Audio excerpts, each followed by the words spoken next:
Guys, आज की इस वीडियो में हम डिस्कस करेंगे लेटर कोडिंग डिकोडिंग। और लेटर कोडिंग डिकोडिंग का आज का हमारा कॉन्सेप्ट होएगा इन रैंडम सीक्वेंस। अब जैसे कि मैंने आपको हमेशा से ही कहा है कि कोडिंग डिकोडिंग रीजनिंग का एक बहुत ही इंपॉर्टेंट टॉपिक है, क्योंकि जनरली इनमें से क्वेश्चंस आ सकते हैं not only from letter coding decoding, चाहे वो नंबर कोडिंग डिकोडिंग हो या वर्ड कोडिंग डिकोडिंग हो या चाइनीज कोडिंग डिकोडिंग हो, कोई भी कॉन्सेप्ट हो जाए कोडिंग डिकोडिंग का 2 और 3 क्वेश्चंस या 5 क्वेश्चंस भी आ सकते हैं फ्रॉम दिस टॉपिक। तो हमें ये देखना है कि हमें इस टॉपिक के अंदर जो भी कॉन्सेप्ट्स हैं उन सारे कॉन्सेप्ट्स को बहुत ज़्यादा स्ट्रॉन्ग करना है, ताकि हम अपने मार्क्स जो है इस टॉपिक में लूज ना कर जाएं, क्योंकि ये टॉपिक इम्पोर्टेंट है और ईजी भी है अगर हम इसके ट्रिक्स को, इनके प्रिंसिपल्स को अच्छे से समझ पाएँ। तो मेरी प्रीवियस वीडियोस में रिगार्डिंग लेटर कोडिंग डिकोडिंग हमने डिस्कस किया है analytical coding decoding, forward letter coding decoding and backward letter coding decoding. And आज हम डिस्कस करने जा रहे हैं रैंडम कोडिंग डिकोडिंग। मतलब रैंडम का मतलब होता है that there is no specific pattern. Random का मतलब होता है कि कोई भी हमारे पास स्पेसिफिक पैटर्न नहीं है, रैंडमली कोई भी एक पैटर्न बन रहा है और उस पैटर्न को हमें आइडेंटिफाई करना है, या कोई भी रैंडमली एक प्रिंसिपल होएगा, उस प्रिंसिपल को हमने आइडेंटिफाई करना है। जैसे फॉरवर्ड और बैकवर्ड सीक्वेंस अगर कॉन्सेप्ट्स ले तो हमें पता है कि फॉरवर्ड सीक्वेंस में कोई ऐसा कॉन्सेप्ट होएगा जो फॉरवर्ड सीक्वेंस में चल रहा होएगा, बैकवर्ड सीक्वेंस में ऐसा कॉन्सेप्ट होएगा जो बैकवर्ड सीक्वेंस में चल रहा होएगा। रैंडम होता है कि फॉरवर्ड बैकवर्ड दोनों इकट्ठे भी आ सकते हैं, ये एक प्रिंसिपल बन सकता है, या बहुत सारे अलग अलग लॉजिक्स होते हैं जो हम क्रैक करके रैंडम सीक्वेंस के कोड को डी कोड कर सकते हैं। अब बात आई कोडिंग डी कोडिंग की, तो मैंने आपको बताया है कि कोड होता है, एक कोड होता है जहाँ पर आपको एक सीक्रेट मैसेज या सीक्रेट लैंग्वेज में एक वर्ड को आप कन्वर्ट कर देते हैं, राइट। और इसका दूसरा मतलब होता है एनक्रिप्शन।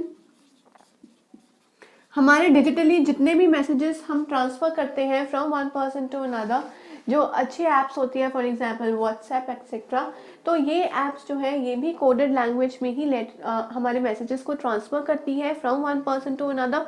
मतलब कि हमारा जो भी मैसेज है या हमारा जो भी डेटा है वो एनक्रिप्टेड फॉर्म में होता है, और जैसे ही वो किसी दूसरे सेंडर या रिसीवर के एंड पे पहुंचता है, उसके डिवाइस पे जैसे ही पहुंचता है, तो वो वहाँ पर वो जाकर डी कोड हो जाता है, या मैं ये बोल दूँ कि वो डीक्रिप्ट हो जाता है। डी कोड का मतलब होता है कि हमें पहले कोडेड फॉर्म में बनाया, दैट इज कोडिंग, और कोडेड फॉर्म से वापस से ओरिजिनल फॉर्म में ले आए, that is referred to as decryption और डी कोडिंग। तो आज का ये हम कॉन्सेप्ट पढ़ेंगे coding D coding, and that is in letters. मतलब एक प्रॉपर वर्ड दिया गया होगा, उस वर्ड के अंदर कोडिंग होएगी, एंड उस वर्ड को घुमा फिरा के लिखा जाएगा, और आपने ये देखना है कि वो कैसे आया है, लॉजिक क्या है उस वर्ड को घुमा फिरा के लिखने का, या किस बेसिस पे वो वर्ड जो है कोडिंग उस वर्ड की हुई है। So now let's take a look at some of the questions to understand this concept in a better manner. तो आइए अब हम क्वेश्चन नंबर 1 की तरफ चलते हैं। फर्स्ट क्वेश्चन हमें दिया हुआ है कि एक सर्टेन लैंग्वेज में गिव का कोड है VIEG, ओवर का कोड है EVRO। इन दोनों के कोड्स के लॉजिक को क्रैक करते हुए हमें फाइंड करना है द कोड फॉर डिस्क। अब डिस्क का कोड हम सिर्फ तभी फाइंड आउट कर सकते हैं जब हम गिव और ओवर के कोड्स को क्रैक कर पाए। उसको क्रैक करने के लिए हम पहले लिखेंगे GIVE।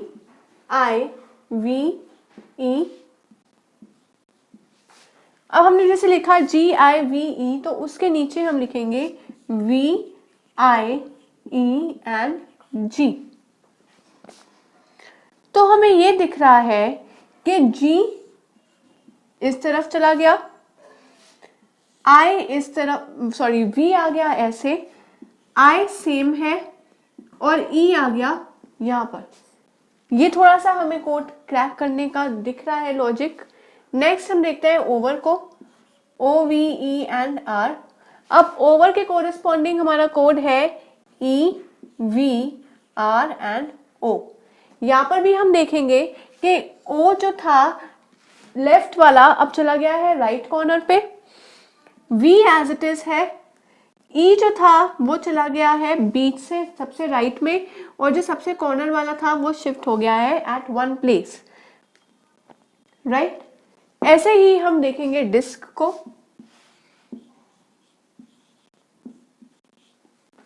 इन दोनों के लॉजिक्स को क्रैक करके जो यहां पर लॉजिक है, I consider this as logic 1, the same logic 1 is applied over here, क्योंकि जो पैटर्न गिव का है वही पैटर्न ओवर का है, या ये बोल दूं कि जो पैटर्न ओवर का है वही सेम पैटर्न गिव का है, राइट। अब ये लॉजिक 1 है, ये भी लॉजिक 1 है, the same logic 1 will be applied over here. वो लॉजिक क्या है कि जो फर्स्ट लेटर्स है हमारे वो शिफ्ट हो रहे हैं एट लास्ट, मतलब डी आ गया। जो सेकंड लेटर्स है वो सेकंड लेटर्स सेम उसी प्लेस पे है। जो थर्ड लेटर है वो फर्स्ट पोजीशन पे आ रहा है, और जो लास्ट लेटर है वो थर्ड पोजीशन पे आ रहा है। यही है सेकंड एज इट इज, जो थर्ड है वो फर्स्ट पोजीशन पे आ रहा है, और जो लास्ट है वो थर्ड पोजीशन पे आ रहा है। तो इन दोनों के लॉजिक्स को देखते हुए, इनके पैटर्न को देखते हुए यही लॉजिक मैं अप्लाई करूंगी इन माय रिक्वायर्ड क्वेश्चन या रिक्वायर्ड वर्ड। तो SIKD इज माय आंसर, कि हम डिस्क को कन्वर्ट कर देंगे या कोड कर देंगे इन द फॉर्म SIKD। तो ये था हमारा क्वेश्चन को सॉल्व करने का मेथड। जो भी लॉजिक हम अप्लाई कर रहे हैं या जो भी लॉजिक हम डिड्यूस कर रहे हैं फ्रॉम द टू वर्ड्स, वही लॉजिक हम अपने रिक्वायर्ड वर्ड पे अप्लाई कर देंगे ताकि हमें एक सूटेबल आंसर मिल जाए। ऐसे बहुत सारे क्वेश्चंस अवेलेबल हैं एट abhyasonline.in। तो अगर आपने रजिस्टर नहीं किया है तो जल्दी से रजिस्टर कीजिए, और ऐसे सैम्पल पेपर्स में जो भी क्वेश्चंस हैं उन्हें अटेम्प्ट कीजिए ताकि आपकी concepts in letter coding decoding और ज़्यादा स्ट्रॉन्ग हो जाए। ये हमारा फर्स्ट क्वेश्चन था। Let's take a look at some more questions. अब हम देखते हैं क्वेश्चन नंबर 2 को, मतलब नेक्स्ट क्वेश्चन को।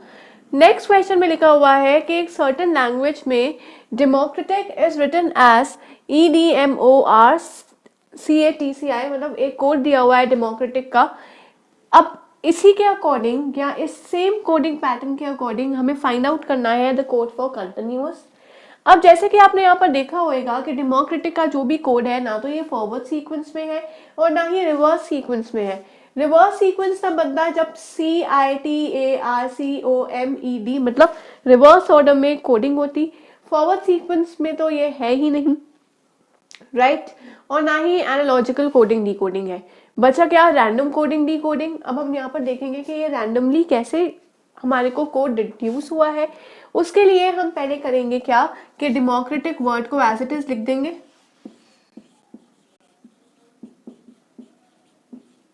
जब हमने डेमोक्रेटिक वर्ड लिख दिया तो उसके नीचे हम लिखेंगे ये वाला कोड, दैट इज EDMORCATCI।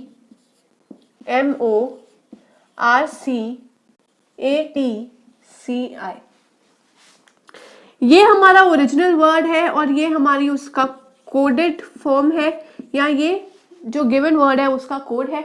जब हम एक के नीचे एक लिख देंगे तब थोड़ा सा लॉजिक अपने आप क्रैक होने लग जाएगा। अगर ध्यान से देखा जाए तो हमें थोड़ा थोड़ा लॉजिक समझ आने लग जाएगा। क्या लॉजिक है? अगर हम फर्स्ट टू वर्ड्स को देखें तो DE और यहाँ पर रिवर्स हो गया ED, right. First two words को कंसिडर करें तो D यहाँ पर आ गया, E यहाँ पर आ गया, मतलब रिवर्स हो गए हैं।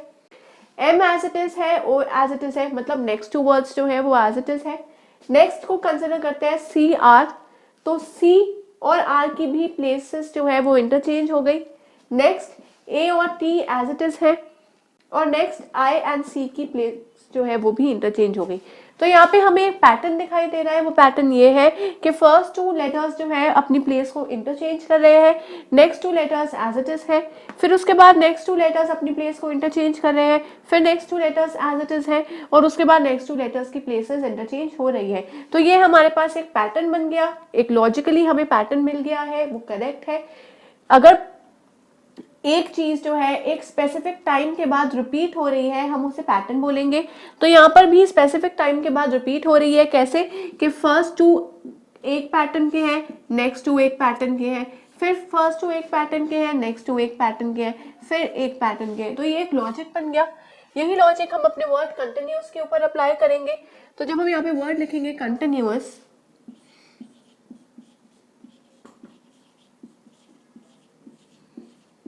जब हमने यहाँ पर वर्ड लिख दिया कंटिन्यूअस, तो हम यही सेम लॉजिक अप्लाई करेंगे यहाँ पर। लॉजिक कैसा आएगा कि यहाँ पर भी फर्स्ट टू लेटर्स अपनी पोजीशंस को इंटरचेंज कर रहे थे, इधर भी इंटरचेंज होंगी प्लेसेस, तो ओ और सी आ जाएगा। फिर उसके बाद नेक्स्ट टू जो लेटर्स है वो एज इट इज है, उनकी प्लेसेस जो है वो चेंज नहीं हुई है, तो N T as it is आएगा। उसके बाद नेक्स्ट टू लेटर्स की पोजीशन अगेन चेंज हो रही है, तो अब एन पहले आ जाएगा और आई बाद में आएगा। फिर वापस से नेक्स्ट टू लेटर्स की जो प्लेसेस हैं वो चेंज नहीं हुई है, लेकिन उससे नेक्स्ट की प्लेसेस जो है वो इंटरचेंज हुई है, तो अगेन यहाँ पर इंटरचेंज होएगा और एस आ जाएगा और यू। तो O C N T N I U O S U, ये बन गया उसका कोडेड फॉर्म। तो कोडेड फॉर्म ही चाहिए था और वो आ गया हमारा आंसर।